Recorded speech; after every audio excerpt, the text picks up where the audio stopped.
Billionaires, they focus on the payoff, not the payout. I was working at an $80 million company. I just happened to be groomed by the biggest of the biggest. I could slide into your DM without being salesy or sleazy with my two-step framework. What is it? Oh. Got canned. That could have cost me everything. They said, you're not worth anything to us anymore. The best thing that ever happened to me. I landed my first client that day at 2 p.m. It's like $100 million plus a year. There's people that are depressed right now. They're listening to this show, trying to figure out how to get their business to the next level. And reality is, here's where the magic happens, is in the top 2 levels. What it is, Brad Lee back again with another episode of Dropping Bombs. Today in the studio, folks, I got a real treat for you, especially if you like making money. You're an entrepreneur, pay attention. We got Kristin Gutierrez in the house. Brad, thank you so much for having me. You're welcome. And if you would, get that. There you go. Get testing. That sucker. People are going to need to listen and listen closely. Folks, if you guys don't know who she is, a lot of people don't, but they're about to. Kristin Gutierrez is a 3-time award-winning entrepreneur, 2-time best-selling author, international keynote speaker, and high-ticket sales expert known as the Say Yes Queen. Through her signature VIP days, Kristin works with entrepreneurs who are generating over $1 million and are ready to stop playing small, help them curate premium offers, improve sales, and implement systems that remove bottlenecks so their businesses thrive, whether they're in the Zoom room or on the beach. Tell me about that. I want to be on the beach, don't you? Most days, yes, I do. I like to travel. Yes, of course. We can talk about that. But picture this. It was April 17th, 2023, and it was 10 a.m. It's a Monday, for those of you who don't know. I'll never forget, because I logged into my regular one-to-one with my CEO, who happened to be my boss. I was working at an $80 million company in an industry I had spent 20 years. And I was a VP of sales and the breadwinner of my family at the time.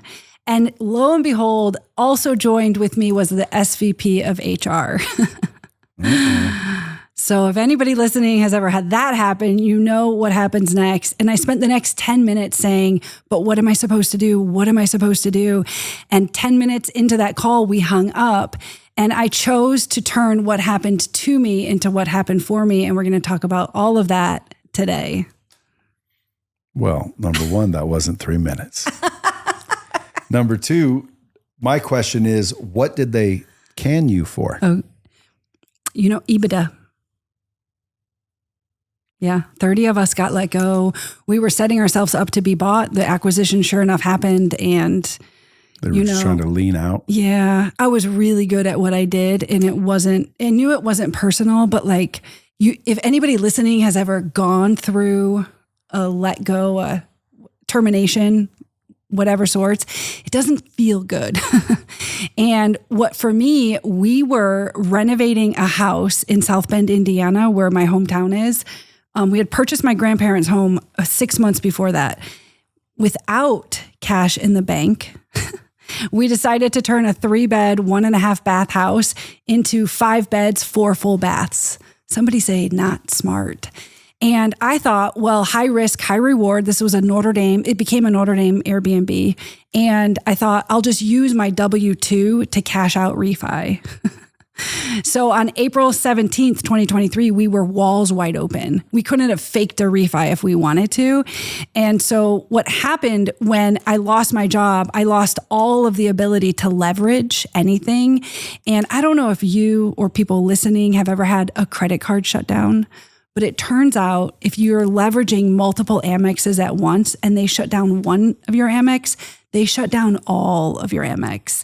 And so we were back up against the wall, not knowing what to do. But that's like some back context and backstory. At the day I lost my job, when I decided what happened to me and turned it into what happened for me, I landed my first client that day at 2 p.m. And from there, I've just never stopped moving. So how do you know the times so specifically? Isn't that wild? Because it's ingrained in my brain. 10 a.m. was the meeting, and that meeting lasted no longer than 10 minutes. I texted my then husband, I think I'm being let go. And you had no idea. No idea. You just thought it was a normal meeting. Normal meeting.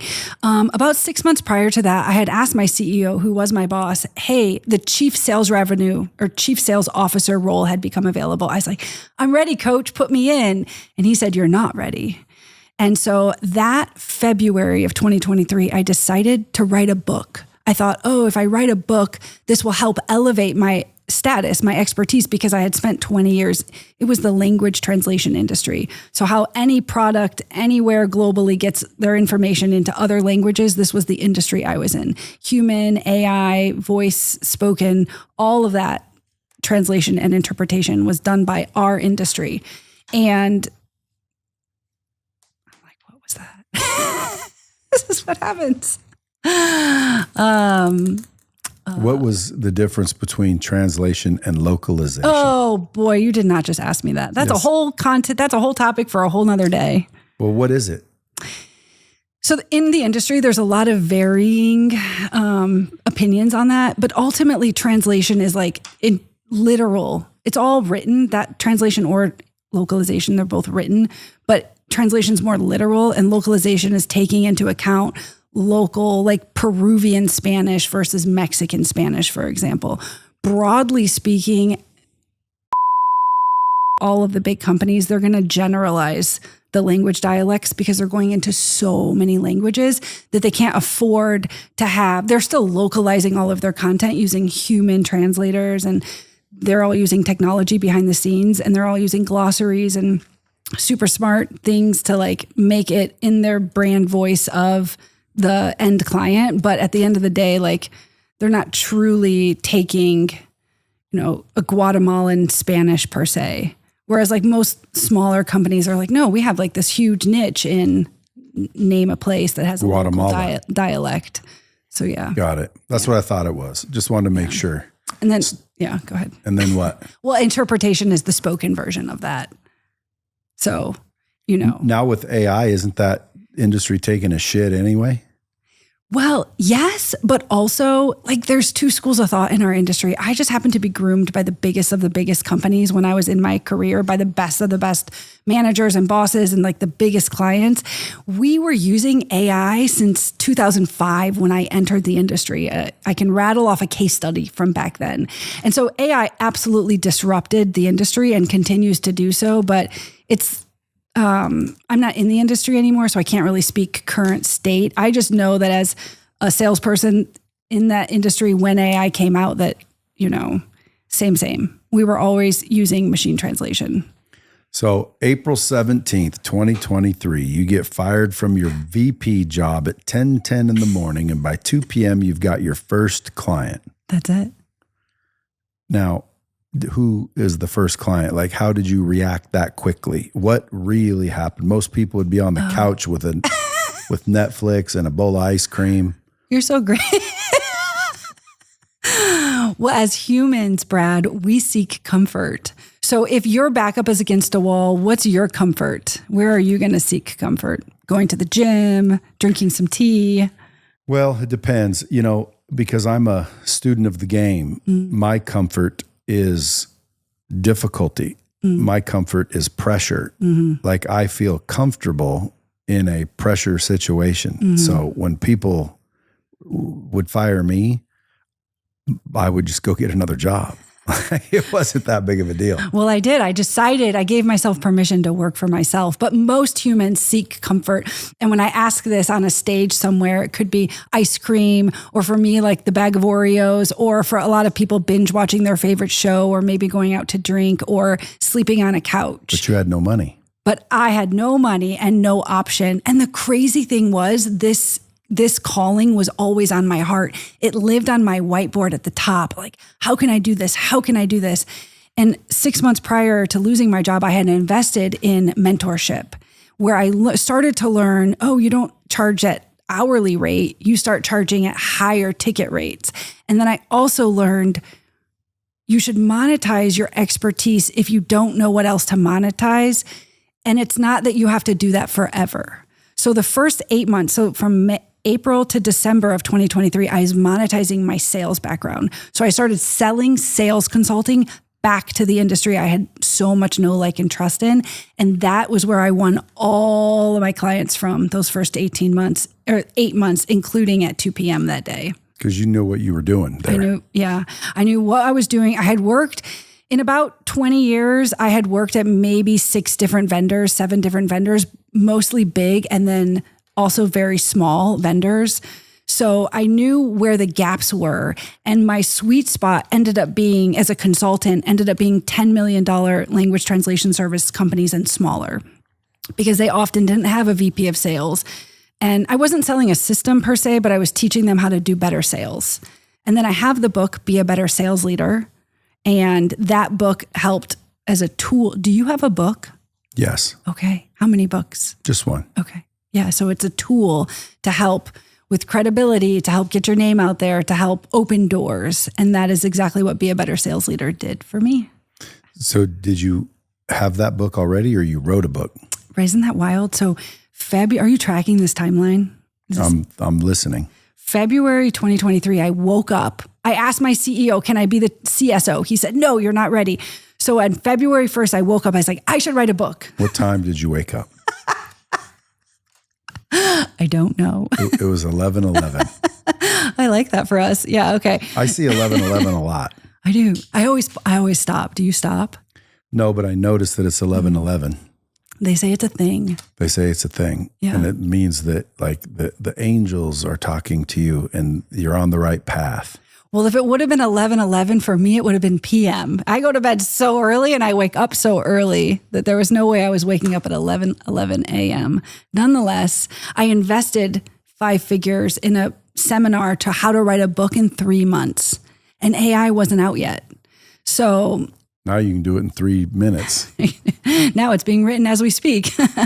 So April 17th. So March 1st, I started writing the book, and you want to know how I know that? That's my birthday. So March 1st was the 3-day workshop. So I go to Dallas, where my mentors, the Purpose Company, we'll give them a shout out, were. And I started writing the book March 1st, 2023. April 17th, I got let go. May 30th, which was Memorial Day. And I know that because it's on Amazon and they say don't release a book on a holiday. And I did it anyway. May 30th, that book came out, instant bestseller status. So that is the timeline for writing my first book. And then... Why do you think it was instant bestseller status? Because it came out on a holiday? No. You know, there's strategies. Well, you know, but there's... I've heard. So there are really awesome strategies to getting people to buy your book. And like I self-publish I have 2 books so far and a 3rd one on the way. So you can self-publish easily now on Amazon. And even Amazon gives you strategies to gamify. They give you free Kindle for 5 days and you can take advantage of that. And that helps to elevate your bestseller status by the number of people who are downloading or purchasing the book and then writing reviews. Yeah. How many copies have sold? What makes you a bestseller? Well, again, that's an Amazon thing. So it'll rank best in the bestseller status on different categories, and like how you put there's advice out there that is pretty common among multiple groups of people. Like, don't put your book in a category that's hard to be a bestseller in. So try to stagger your book in different categories. What's the purpose of having a bestseller if it's not really a bestseller? But you know what I've heard? So that's a fair point, which we can talk about. And I've also heard that to become a New York Times bestseller, you're paying money. Right. So then you're either paying money or you're paying homage to the right political party. Yeah. So that's it. So then one could argue it's a game, whether it's coming from the New York Times bestseller or Amazon bestseller status. I know. And I've just never, I just didn't get sucked into that game. And when people are always, you know, I have a #1 bestseller, I always think to myself, so does damn near everybody. Everybody. Yeah. But like was my book a #1 bestseller? I don't know, because I never checked. Nor did I care. And that's what I'm wondering, if it does anything for you, or is it just, you know, bragging rights? I think it's the same with like Stevie Awards and other institutes where you win awards, right? So do you know about Stevie Awards? Someone named Stevie gives out an award. I don't really know. It's like this huge I have heard of Stevie Awards. Conglomerate. And so you pay to win an award. And then you would ask, like, why are you paying? And even if you pay, not everybody makes it. So you could, finagle all your friends to buy your book, but like you're still maybe not going to hit bestseller status. Like the book actually has to be meaningful, or what you're applying for the award for actually has to be meaningful. And then it adds credibility. I think whether you're you or whether you're me. How can you tell if my book ever hit it? Well, if I tell you right now my book was #1 bestseller, how do you know? I don't personally say #1, but I don't know. I guess I do. I say my I think book we're in a rabbit hole. my book hit #1 bestseller. Yeah. In my mind. Then that's all that matters. Yeah. So do you think writing a book actually did help you or no? No, 100%. Yes. It's definitely lethargic. You know what I mean? Is it lethargic? Cathartic. Cathartic. Yeah, cathartic, not lethargic. Doesn't put you to sleep, but it definitely does help you clear out things. You know what I mean? I think so. Yeah. So when I was writing my book, I didn't ghostwrite it. Did you ghostwrite? No. Okay. So when I wrote it, it was like very cathartic. I started to remember, and it made me think, and it made me feel, and when I was done, I was like, I might do that again one of these days. And my book is called The Hard Way. Lessons I Learned the Hard Way so you don't have to. I've had people literally email me and DM me and tell me how it changed their life. Yeah. And it's like, I used to think, man, that's a pretty heavy thing to say someone changed your life. Don't you think? Yes, but I hear it also, and I'm not at your level. Well, to me, that is why you do it. It's like, what if it just changes one person's life? Because at the end of the day, man, it's about the impact that you had while you were here, right? Yeah, 100%. So you got popped, you got terminated, you got canned. They said, you're not worth anything to us anymore. Did that make you feel like shit? Oh, I did not feel good that day or that week. But now looking back, how do you feel? The best thing that ever happened to me. And that's what we need more people to pay attention to. Because again, sometimes we get terminated. Sometimes you're not valuable to the people that are paying you for whatever reason. And we always take it personally, when in reality, that could have been the best damn thing that's ever happened. In your case, it was. And in my case, it was. And in a lot of people's case, it was. But some people, it was the worst day of their life, and it still is. What do you think the difference is? Well, ultimately, that became the framework of my second book, Say Yes and Figure It Out, is like how to take massive, imperfect action. And I think that is what differentiates people like me and you to people who struggle with what's happening or struggle with... Stop. No, you're going to have like a whole bunch of clips of me just like being super distracted. We keep it very informal. It's your eyes that get me. It's like the noise is one thing, but like how you look. Okay. I think the thing that differentiates people like you and me and everybody over here who has a happy disposition about what's happening and turn what happened to us into what happened for us is that we take massive imperfect action. You don't need to know the destination in order to get there. You just have to simply put one foot in front of the other. I didn't want to be a sales consultant. It was the easiest thing to monetize with all of my skill set, right? Well, you had knowledge. All day long. And that's what is monetizable. Yeah. You know how to do something. People want to know how to do it. It's valuable for them to learn. So then, hey, pay me and I'll show you what I know, which took me 20 years to learn. It's worth the money if you ask me. Yeah. People say there are no shortcuts. Well, I say bullshit. There's plenty of shortcuts. Right. And the shortcuts usually are find out from someone else how to do what it is you're trying to do so they can, collapse time and get you there faster with less brain damage and less investment. Right. Because like I could help you do some things because I've already done them. You could help me do some things because you've already done them. So how do you get from sales expert to now you're helping entrepreneurs come up with high ticket programs and monetize it? I love that. So Peng Joon will say, get a mentor, but everybody has a mentor, right?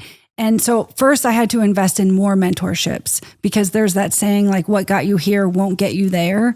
And so with the initial 8 months, I was thriving. I had cash collected, $100,000. I thought, oh my gosh, I've made it, right? Even though I made more than that in corporate, this was literally keeping the roof over our heads. And at the same time, I was dying in implementation, and the feeling of fulfillment that I had initially when I started to monetize my expertise, I started to lose that because I was in back-to-back calls. Sold your time. I did. And so then at the beginning of 2024, I ended up in an Eileen Wilder 5-day challenge, who is now my friend and mentor. And she's the one who taught me the art and strategy of higher ticket offers. And, she's learned from Myron Golden and Russell Brunson. So there's so many strategies that work, and I was able to figure out what would work for me. So first I had to give myself permission to step into the new identity. And that's often, I think, what holds people back is they want to stay broke or they want to stay busted. But I decided, no, I adopted this billionaire baller mindset, right? It really is like the mindset. And when I started... Pay attention. When I started to give myself permission to step into that identity, because I don't know if you've had imposter syndrome, but I thought, well, who am I to sell to entrepreneurs? I've never done it. So I simply applied the 4-step framework from Say Yes and Figure It Out, which we should talk about. And I just put one foot in front of the other. Well, if I don't interrupt, then my fans are going to be livid. Okay, so I have to interrupt sometimes. Please. Well, we will talk about the framework, okay. But I want to go back real quick with your almost fancy words. Oh, what were my fancy words? I had to give myself permission to step into this new identity. Uh-huh. I like how you say that. Okay. Now, when you say give yourself permission, how did that sound? Well, Tony Robbins says that. Like, tap your chest. I have a mic on, right? But it's like, tap your chest. And how did it feel or how did it sound? How did it sound? What does that sound like? To me. Did you say, Kristin, you totally have my permission. And then you said, oh, thank you. Were you talking to yourself? How does it sound? You just decide, right? So like. That's what you did. That's what I'm driving at. You didn't give no permission. You made a fucking decision. And that's what people need to do more of. Like, just decide. And you know what decide actually means, the root meaning of that word? Tell me. Cut off. Cut off. Decide. Like suicide is to cut off your own life. Homicide is to cut off life. Yeah. Pesticide, cut off pests. Decide is to cut off. So when you decide, if you're doing it by the definition of the word, you're cutting off any other option. That's what you did. You decided. Yeah. Hey, I'm doing this shit. Did you get pissed? I didn't. I just got super motivated. Well, neuroscience proves that dopamine gets released, the feel-good chemical in our brain, not when we accomplish our goal, but when we make a decision. And so the decision point for me at 10 a.m. on Monday, April 17th was, this is my time. So I decided to give myself permission to launch my own business, right? And then about 8 months later, I had to decide to give myself permission again. But for me, it's not like an aggressive feeling. It's more like, oh, I don't want to say giddy, but anxiousness and excitement are the same feeling internally. And it's really what your brain thinks about the thing. Oh, should I be nervous that I'm coming here and then filled with anxiety, or should I be excited? So mine isn't aggression, mine's excitement. Like, I get to do this. Don't you think that boils down to a choice? Yes, for sure. So like when you wake up in the morning, you can choose to be fearful and anxious, or you can choose to be excited and inspired. I choose the latter. Normal, I don't want to say normal people, because again, normal people wouldn't. They make the wrong choice every single day because they feel like they have to. They're programmed with this nonsense that it's not as easy as I'm making it sound. You can't just choose to be happy, Brad. People say that all the time. I'm like, how can you not choose to be happy. If you have a choice, do you have a choice? Well, no. You don't have a choice. They're like, no. So you don't have a choice. They're like, well, what do you mean? I'm like, dude, who makes your choices? Well, I do, but you don't understand. This is happening and that's happening. That's called victim mentality.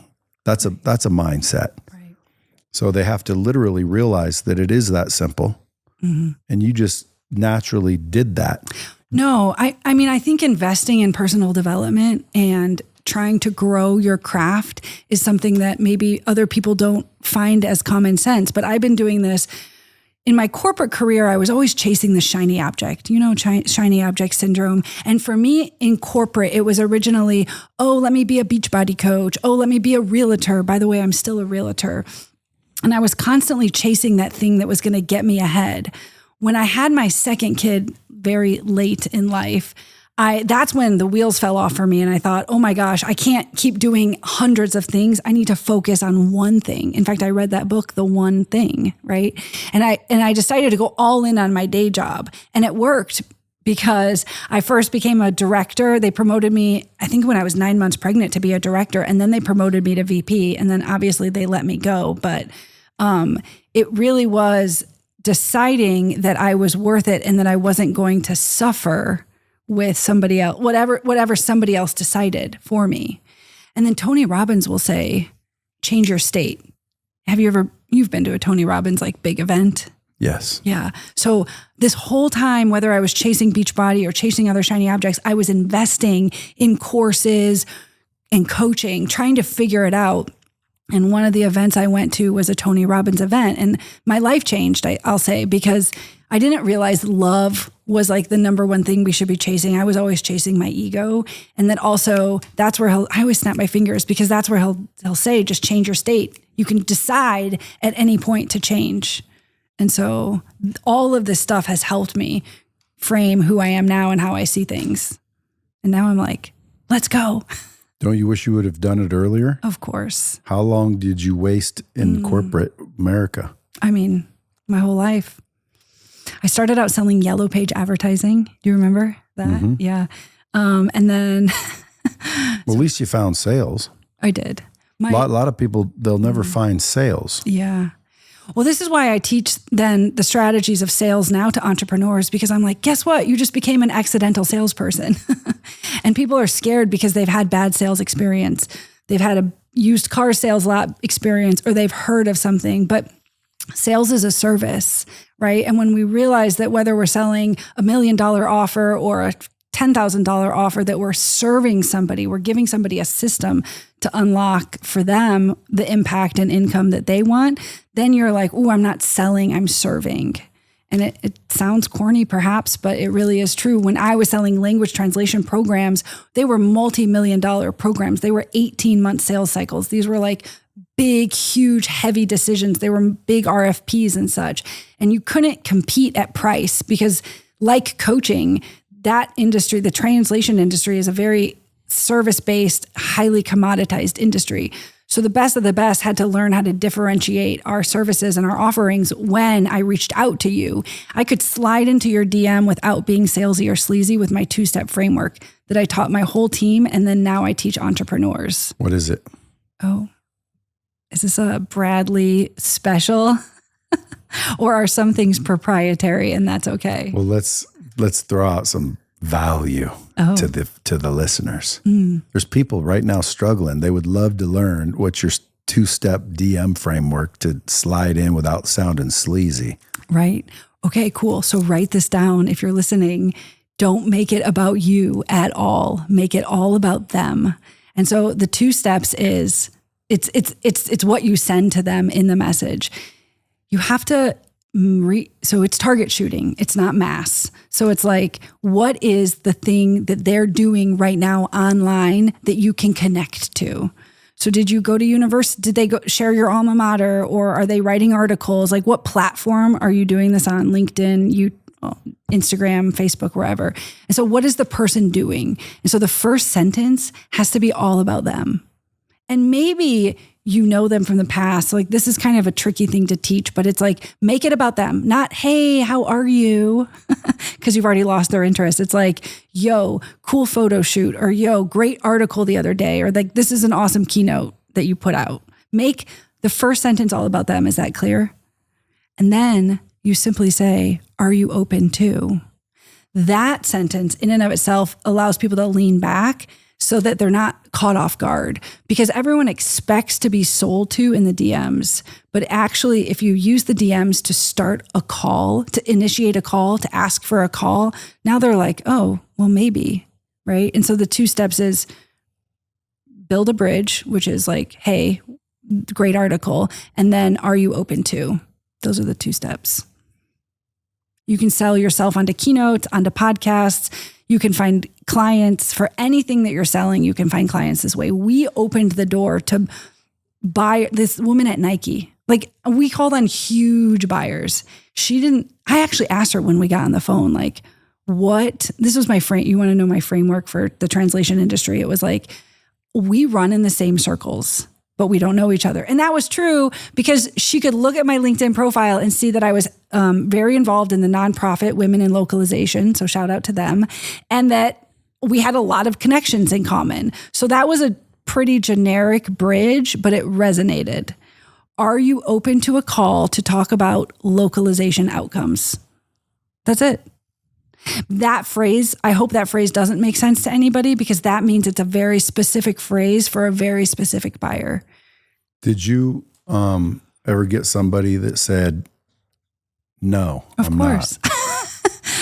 There's that book like Go for No. So as a salesperson, you go for 100 no's in a day or in a week, or depending on what your quota is. So it's like no isn't a bad thing. No just means you're one step closer to a yes. Like you can't stop. I developed, my dad was a salesperson. My mom was a salesperson. So sales was in my blood, but at the same time, it still like takes thick skin to absorb the no. So yes.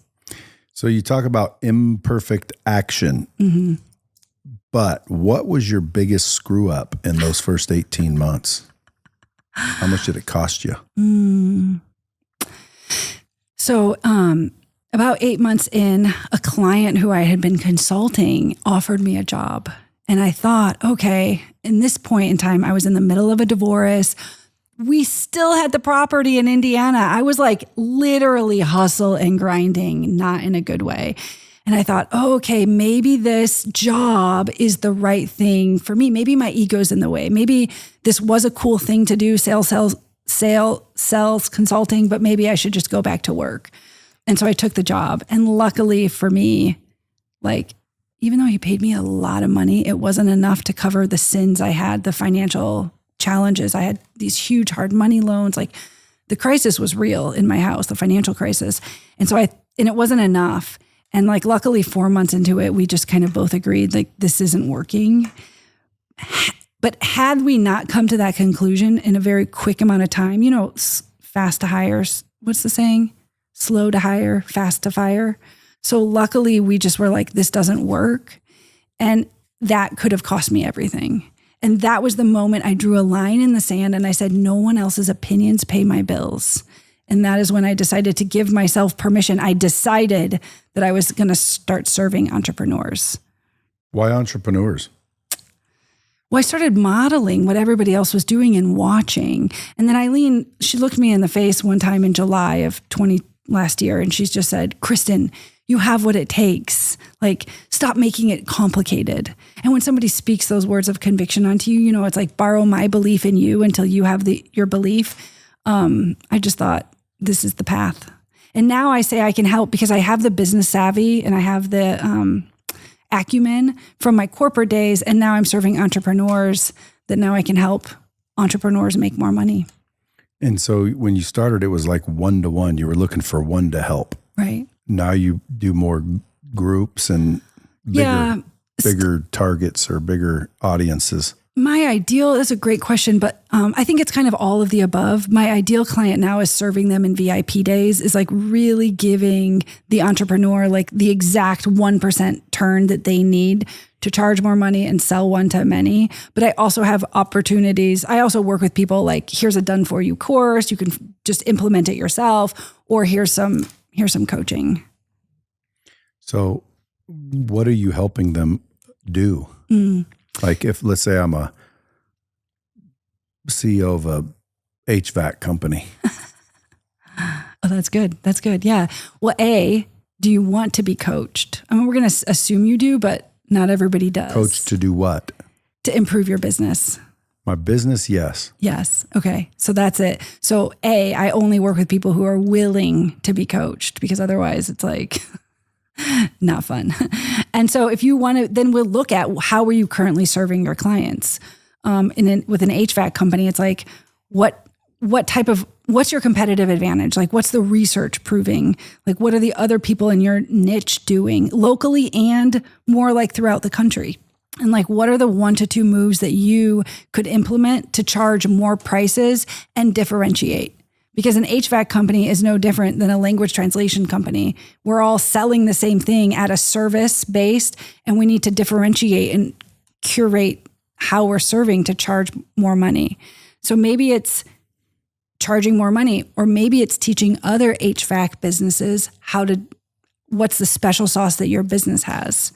And then how are you acquiring customers? So that's like the second. So A, it's like, what are you charging? And B, how are you acquiring customers? And, are you wanting to stay in the field of continuing servicing commercial or residential properties? Or do you want to take the skill set you have and teach other people how to start HVAC businesses or be better HVAC companies? So that's what I would do. This VIP day, is it one-on-one, or you have multiple people there? You know what's the coolest thing is when you sell bigger offers, you don't have to do it alone. So it just really depends on, those are very expensive for a reason, because it really helps implement like a significant amount of money into somebody's business without trading time for dollars. Because there are a bunch of ways to implement without being stuck in the implementation. And one of those ways is bring a friend, right? Bring an expert who has a skill set that you don't have. And so I really have a conversation right now still with anybody who comes in at a VIP level and is like, what is it that you need? Currently, a lot of my clients, they understand high ticket offers, and they understand selling one to many, either on a webinar, a VSL, a masterclass. The magic happens when you use stories to convert in a one-to-many environment. Russell Brunson talks about internal objections, external objections, and vehicle-based objections that somebody needs to overcome in order to then buy the thing that you're trying to sell.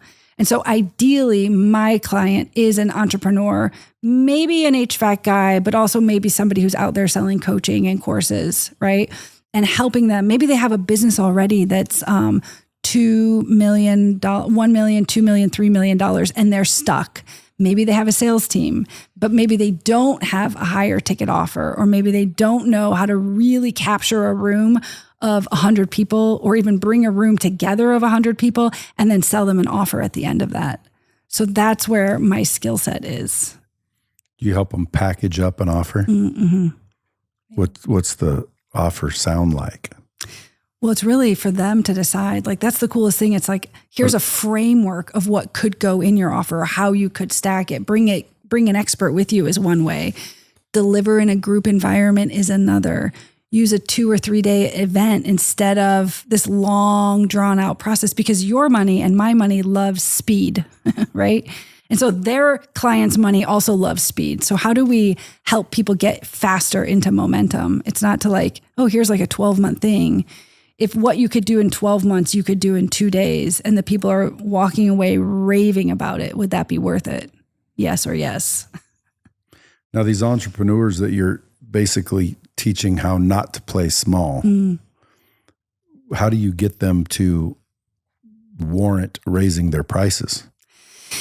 Yeah, that's like an internal conviction thing, right? Market research is a huge part of it. It's like, what other offers exist in your niche? Again, even if it's HVAC, but like, what other offers exist that other people are charging for? Yeah, but that's them. I'm just me. Right. So knowing what exists. So, and then have you bought $100,000 offer? So a lot of, unfortunately, a lot of people in general, right? Oh, you can't take my money, but like, I'll take your money.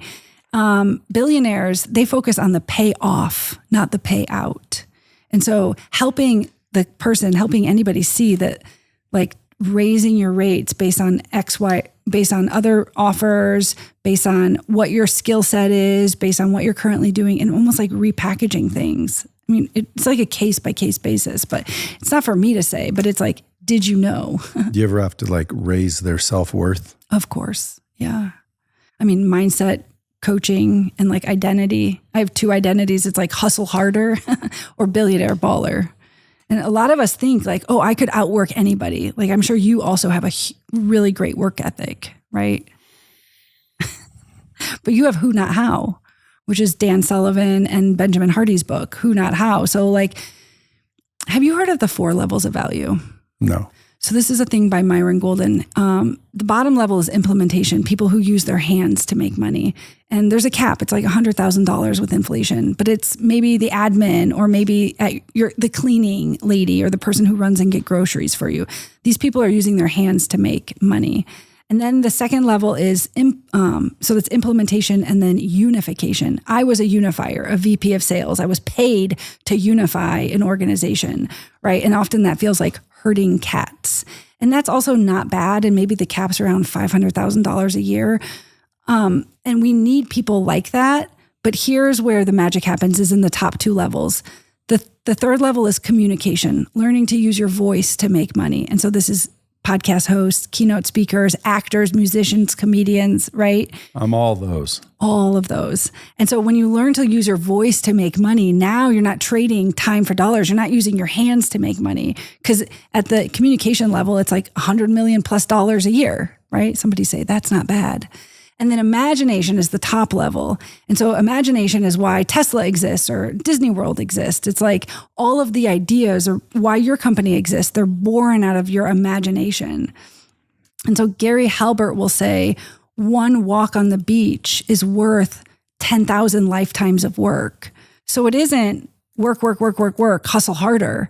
It really is, how do I live in my imagination more? How do I take that vacation on the yacht or give myself permission to take a walk, only work 4 hours a day, whatever your version of imagination is. How do you live in your imagination to move the needle? You'll move. I challenge everybody listening, in fact, that if they take nothing else away from this, like go on an imagination walk and just really like ask yourself, not like, how am I going to get this done? Because the details will work themselves out once you put yourself into action.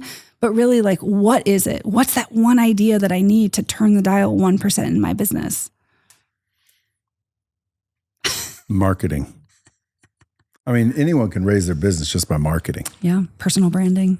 Yeah, to me, it's like people ask me all the time, hey, how can I grow my business? Get more opportunities to do business. Mm-hmm. And they always go, yeah, but how? Mm-hmm. And it's like, what are you doing currently? Well, I'm putting out ads. What's your budget? X. Double it. Mm. And it works. Well, it does work. Yeah. It does work. It's like, it's not rocket science. I don't understand why a lot of people make it more difficult than it is. Mm. If you're spending $10,000 on marketing, spend 20. And if you're spending 20, spend 40. And if you're spending 40, spend 80. And they're like, well, it doesn't work that way. Yes, it does work that way. Mm-hmm. Now, it doesn't always work that way, but 9 times out of 10, it does. Yeah. Like Alex Hormozy just did a book launch, sold more books than anybody ever in the history of the frickin' world. Mm-hmm. Well, I ran into him at the Crystals Mall, him and Layla walking by. I said, dude, how'd you do that? He said, oh man, I'll tell you, it was a lot of work.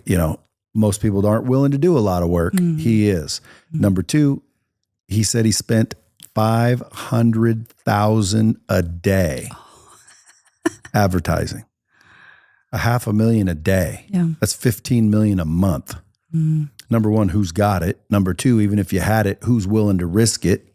He was, because he's methodical and he's calculated and he freaking rolled the dice. But at the end of the day, how do you beat Alex Hormozy now? Dude, spend $1 million a day. And the next time he outdoes that record, I'll bet you anything, he's going to spend more than he spent. He's going to do more than he did. So you're working with $1 million entrepreneurs who are playing small, right? You said the only way that you get them to like stop playing small is, I would think, you know, get them to raise their price. You would need to basically raise their self-worth. Do you have a framework for that? How can somebody feel more worthy? Because I knew a guy, he would charge mainly same kind of people as you're working with. And he would charge, and I'll just make it up because I don't know the exact number, but let's say 25 grand to go to his house for the weekend. Well, I went to his house listening to his whole thing. And when he was done, I'm like, bro, all you told him to do was raise their price. And he said, yeah. And it worked every time. So you'd roll into his thing. You'd pay him 25 grand basically. And after the 3 days, all you really were told, now I'm breaking it down. You were told a lot, but all you really were told is raise your price. So if you're charging 500, charge 5,000. And so when people left, he got them to do that and they raised their price. And what's crazy is they all quadrupled their income. I love that. But all he did was told them to raise their price. And I was thinking, you know, in order to get me to raise my price, you have to make me feel like I'm worth more. Because you have to, I mean, otherwise people are like, yeah, but Kristin, raise my price, dude. Everybody else is charging $200. Right. How am I going to charge 2,000? What do you say to that? There was, I have a friend in one of my communities who, excuse me, he teaches people how to take wildlife photography and like get featured in National Geographic. And part of the offer is going on a crazy excursion with your camera equipment to these obscure locations. And his biggest competitor, who was like this huge person, is charging $40, right? And this guy is like the best storyteller ever. And he's Chinese and he'll tell this story about his mom. And he's like, you can't charge more than that, right? And so he got inundated with this idea and this belief, right? Remember we talked about, Russell Brunson talks about our internal beliefs. So like we do have to step into the new identity even before we're ready to give ourselves permission. But he gave himself permission to charge $30,000 and he smashed it. Even though his biggest competitor, who was super well known, was only charging $40. And so he followed the system, brought everybody into a live event. This isn't my client, it's a friend, right? And he was charging $30,000 now. And he was doing multiple $100,000 days. So maybe the guy over here, we're going to stop comparing him, but like maybe he's got volumes of people buying the $40 thing. But this is less work, more fun, and more money. And more serious clientele. Right, because people who pay attention. Yeah. I got a lot of speakers coming in and out of here because I have training software. So all the speakers would come into these studios and make content. That's how I started this podcast, by the way. Oh. But at the end of the day, I would ask them questions, you know, and a lot of them were, you know, getting 10 grand for a keynote, you know, some of them 5 grand and some of them 20 grand. And I asked somebody like, you know, how do you price your stuff? He says, well, you know, you got to do a lot of free first. And then, you know, you start, you know, asking 5, you start asking 10 and blah, blah, blah, blah. So anyway, long story short, someone called me and said, how much you charge to speak? And I said, 25 grand. And he said, okay. And he paid me 25 grand. And I thought, damn, you know, I just made that up. I just totally made it up. So for about 6 months or a year, I was saying 25 grand and I was probably doing 20 of them. That's good money. I mean, 25 grand, talk for an hour, like shit, give it to me. I'll do it. Well, I didn't want to keep doing it. You get to a different level and you're like, wait a minute, like I got shit to do. I can't be flying here. And, you know, so one day I told my assistant, raise it to 50 grand. I did 30 speeches that year. I'm about to, January 1, I'm going to 100 grand. Why? Because I don't care. Like, if you don't want to do it, don't do it. But I got shit to do. And if you want me there, I'll do it for 100 grand. And it made me realize all that shit's made up. So what do you value yourself is the question. And when you asked about imposter syndrome, I kind of had that in the beginning because, like, what do I know? I'm still figuring this shit out too. But then I realized after a while, like, dude, there's a lot of people that don't know what you know. It's just because you know it, it's not valuable. When in reality, it is valuable. To whom is the question, is it valuable? So you need to start valuing who you are, what you know, and ultimately monetizing your knowledge. It wouldn't necessarily be your time, even though it is your time. I would drop a bomb on that, Brad. Why? So good. It's so right. People don't realize that their superpower, they're so close to their superpower. So I guess the next homework assignment is go ask 3 people, and not your spouse, ask them too, but like maybe people you work with, but people that you interact with, like, hey, what's my superpower? So that maybe you can see something that you're not seeing because it's so obvious to you. It's right in front of you. You know what I think everyone's superpower is? Free will. Free will and determinism. That was just free will. Like, you have the power of choice. That's your power. That's everyone's power. But some people know it and some people don't. Like, you have the power to choose. That's power. Yeah. Nobody can take it. Who can take your power to choose? Nobody. Unless I let them. So that's powerful. Because again, you don't really control as much as you might think you do, but you definitely control your mind, because no one can even see it, let alone touch it, grab it, control it. They've been trying for years to get mind control, but they don't have it.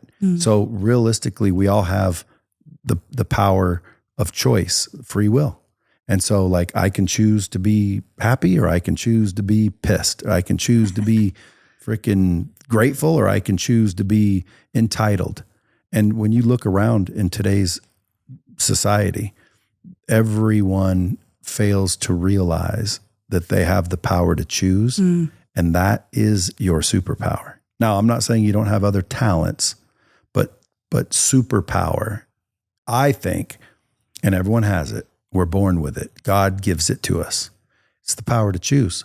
The question is what are you choosing? What are you going to do with it? What are you going to do with it? Because, like, there's people that are depressed right now. They're listening to this show, trying to figure out how to get their business to the next level. And reality is they need to fucking choose to, right? Once you make the choice, the answers start to appear. Oh my gosh. I'm dying to tell you. Can I tell you about the 4-step framework for say yes and figure it out? That was my next question. Oh my gosh, look at this. Break it down for me. Break it down. Break down the 4 steps, say yes to 7-figure offers. Oh, the framework is based on 4 steps. 1 is decide. So indecision, as you know, is worse than the wrong decision. Or half-assing it. And so often that's what holds us back, is like, ooh, is it the right decision? So I don't know if I'm going to make a decision, but make a decision. Because what happens next in the second step is to take 1 tiny little step, not 100 steps. How was Rome built? So action. Yeah. All right. So take 1, do something. Okay. Decide. Take a step. Action. Yep. The third step is to lean in. And sometimes that's leaning in for accountability, or sometimes it's leaning into the who, right? Like, they can help you. Hey, help me do this thing. And then the 4th step is to celebrate. And so if we repeat the 4-step framework as many times a day or a week or a month or a season as we need to accomplish our bigger goal, now we're celebrating at multiple points along the goal. Because what happens when your kid learns to walk? They don't just all of a sudden start walking one day, right? They start, they fail, they crawl, they hover on the couch, like whatever that looks like. And we're celebrating them all of the way. My 4-year-old, he's so good at sports, but when he was whiffing all the balls the other day at baseball, we were celebrating him innately, all of the parents, not just me, right? It was like, oh, it's okay, Jack, you've got this, you get the next one. But as adults, we somehow forget to celebrate the fact that we woke up, celebrate the fact that we had a good lunch, and then celebrate these big, huge milestones. And so the 4-step framework, decide, take a step, lean in, and celebrate, is how you get into momentum. Because then what happens when it turns out that that was the wrong decision or the wrong path, you're celebrating the fact that now you know that and you're starting over. And so you're repeating this framework as many times a day as you need to. How many times a day do you do it? Oh my gosh, as many as it takes. And it's everything from like getting ready for this podcast to writing my 3rd book. So the 3rd book is the goal. And so when I release the book, we will celebrate. But if I don't know to celebrate every day, every week between now and then, I'm missing the point. Well, I'm like losing joy in life, first of all, but like you have to celebrate releases more dopamine. So dopamine gets released per neuroscience when you decide and then all along the way. So write a chapter, celebrate, outline the book, celebrate. How do I celebrate? Well, it depends. So it might be giving yourself a high five and moving on. If the lean in step for something is accountability, like that innately becomes the celebration step. It might be taking a big vacation. I mean, it really just depends. If at the end of the project, you might have a bigger celebration than, on the day-to-day stuff. Would it be a bag of Oreos? No. Because there's a lot of people out there, they take that celebrate and they'll run and do something that really doesn't serve them. I know. Yeah. Like, I'm going to go celebrate with cocktails. Cocktails are poison. Mm-hmm. I've never woke up better off than when I went to bed. You know what I mean? Like, well, again, just alcohol. Because I used to celebrate with alcohol. But is that really celebration? I mean, maybe for some people it is. No, it isn't. Not for you, it's not. Well, it's just not for anybody because that's really self-harm. Now, I'm not saying don't drink. I mean, I don't say I don't drink, even though I really don't anymore. But I'm not against people having drinks. But I used to drink to inebriation. Yeah. And I've never, I don't look back and go, man, I need to start drinking again. I think the opposite. The more enlightened and aware and I say intelligent, the more intelligent I get, the less self-harm I inflict on myself and my family and my business and my team and everyone else. So I wanted to point out, because celebrate, people are like, yeah, let me go celebrate this win. And now they're drinking. It's like, no, dude, celebrate to reward yourself, not harm yourself. Yeah, not with like a vice, because you live in Vegas, so we wouldn't want to celebrate by throwing it all down on the gambling, like on the roulette or in the slot machines, right? So I agree with you, but I think that's so common sense to me that maybe other people need to hear it. Well, do you think celebrating would be going for a walk? I love the walks. It's like my favorite thing to do. Or listen to a good self-help book. Or picking your kids up early. Like stop working and go pick up your kids. Spend some time with your kids. Yeah. See, most people wouldn't connect celebrate. At least I wouldn't, because I'm a mentally juvenile male. So whenever your thing is celebrate, I'm like a bong hit, like a shot of tequila. And I know people were thinking that. So your framework is literally telling them, now celebrate. Oh, okay. Well, in like a sales 6 room. months later, you got a drug addict going, I heard it on dropping bombs. Kristin was telling me to celebrate. And that's all I was doing.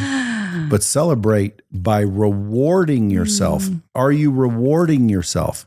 Reward could be quiet time. Reward could be a bath, a day spa, or maybe some time away from your kids. Oh, staycation. Now, what do you think about that? I love that. What about parents that are doing it all for their children? Don't you think you could have too much time with your kids? I love my children to death, but yes. And your children probably love you to death, but no. People use their kids as a crutch, if you ask me. No, I'm in a very healthy divorce, and we like all share a property, him, his family, and me, and it works so well. It's like, I'm proud to say it's like the anti-divorce where everybody's bitter and angry, right? And somebody will say to me, oh, you're doing it for the kids. And I'm like, no, I'm doing it for myself. And the kids are the beneficiary of that. But, we have to choose ourselves first. And then what do you think you're sacrificing to keep your kids healthy, wealthy, and wise during this divorce/empire building? Because a lot of people, they're going to be impressed with you're building a business, you got 2 kids, and you're going through a healthy divorce where you're all happy and shit. Yeah, we've been divorced almost 2 years already. So it's good. Yeah. Isn't that wild? Well, I choose gratitude. I choose to just live happier. Now, do we still get into tiffs? 100%. He's my property manager. He's my neighbor. He's my baby daddy. He's my co-parent. We're at enough baseball games together. The joke is we should have stayed married, but we got divorced because it was truly in the best interest of us as individuals. And that is, I think, something that is to be proud of. And then the beneficiary of that for my kids is, I think there's a point very soon where I make enough money and get out from under the financial crisis I was in to then have my own estate. So what do you think your biggest sacrifice is that you are making to make it all work? I think I don't really understand the question, but maybe I sacrificed my initial vision of I want to get married and have kids and have a white picket fence type of thing. Obviously, my parents were divorced and there's a lot of divorce these days, but at the same time, I had to sacrifice what I thought I wanted for my life. And I had to detach from the outcome in order to see, see what was in front of me and make better decisions. Well, let me clarify. Yeah. Because I think no matter what, you're going to sacrifice. The question is what are you going to sacrifice? And I don't know if you've ever heard this saying. Someone told me the other day, they swore it wasn't me that made it up. I swear it is. And I've said it for a long time. I said it one time on accident and I thought, man, that sounds freaking killer. I'm going to say that a lot. And it boils down to that you're basically going to pay a price no matter what you do. You're going to pay a price. The question is what are you going to, what price are you going to pay? So I said, if you don't sacrifice for what you want becomes the sacrifice. So you're going to sacrifice anyway. That's the bottom line. So you did sacrifice for everything you're doing. The question is what did you sacrifice? And was it worth it? And usually people that end up winning go, absolutely. But there's always these people in the background talking about, you're going to regret someday that you didn't spend all that time with your kids. Well, again, you're making an assumption because you get up at 5 a.m. and every day it says here ends with family time. Are you going to regret being here today? No, in fact, I was just in. But you could have spent time with your kids. Yeah. It's interesting. We do week on, week off. And the joke is every time I have a trip, it's the week I'm supposed to have my kids. So I was just gone. And my 7-year-old is like, Mommy, you're going away again. You were only with us for 3 days. And I'm like, I'm sorry. So sorry. I promise there's no more work trips coming quick. But technically I have every other week off. Right. And so the sacrifice is, I still can't see the sacrifice, but I'm like, you're like spoon feeding it to me and I can't see it. I know for the longest time I was sacrificing my mental health because I was so bitter, so angry, so upset, so resentful, so in my own way that I didn't know it. And I had to, I tried therapy, I tried this, I tried that. My friend does this concept, Dr. Andrea Vitz, called emotional sobriety, and her framework set me free. What was it? It's how to get out of your own way and but overcome. Starts with choosing to, doesn't it? Yeah. Cause she'll say that, alcohol and other vices, that's only one level. She'll say that our emotions and how we react to situations is actually the biggest thing holding us back. So when you learn to, it's not just like every day is a happy day, but when you learn to not be so bitter, angry, resentful, then you can live happier. And that is what I did. Everybody around me started to notice. My kid's dad, my parents, my siblings, my friends, like, wow, what changed? And it was really because of the emotional sobriety that I went through. And then, but up until then, I felt like I was losing everything and I wasn't, but my hair was falling out. I was really overweight. Yeah. Burnt out, stressed out. Would you disagree if I said that you were, literally choosing to? Yes, no, I wouldn't, because I went through, I'm well aware. Yes, those were my own choices. Like, nobody did that to me. I did it to myself. You chose. Yeah. You chose to be stressed. You chose to think you're losing when you were actually winning. I was like on like a repeat, just like, this is a bad day. This is a bad day. I would like, oh my gosh, we made it through another day. It was very hard. It was just postpartum depression, like compounded 4+ years. Yeah. And there's a lot of people in that cycle. And and it's almost like, to me, that's the message I want them to get, which is like, literally, you could stay in a cycle for years and you could be like, man, I just went through 3 years of hell. When in reality, there's people that would have paid money to go through your little 3 years of hell because they're in 3 years way worse hell, right? Mm-hmm. You can always have it worse, right? But learn appreciation, gratitude, and all of a sudden your energy changes and you start to shift your perspective and you start to realize, thank God I got fired. Thank God they did that. Thank God that happened. Mm-hmm. You know what I mean? Right. That's where the whole life doesn't happen to you. It happens for you, which I still struggle with that sometimes because like, I understand it, but like, I also like to keep it real. Like if you step in dog shit, that happened for you. Theoretically could, but at the end of the day, I think life happens, period. And I think it's how you react that determines whether it's a good thing or a bad thing. Drop that bomb, Brad. I will. Okay, so last thing, you say readiness is a myth and you have to say yes first, then figure it out. But a lot of people are afraid to do that. So how do you help people get past the fear of making the wrong choice? Isn't that crazy? Well, saying no is also a decision point. So A, permission to say no, but B, realizing that if you say yes and it turns out to be not the right path, you're going to celebrate in a positive, rewarding way that you now know that wasn't the right path and you're going to just try the next one. I mean, in the case of like the fact that I help entrepreneurs make more money, by the time they get to me, they've probably already invested in a course here, a mentorship there, something really expensive, right? But it's just because that didn't work or they didn't work it doesn't mean that they're a failure or that coaching or the right mentorship can't get them somewhere. And so it really is just the idea of don't give up. Why do you think there's entrepreneurs that are still playing small? And what does it mean playing small? Well, I think that depends on the person, right? But not realizing, so many people are, and this has been a lot of work I've had to do. Like, I am safe to receive money. I am worthy to receive love.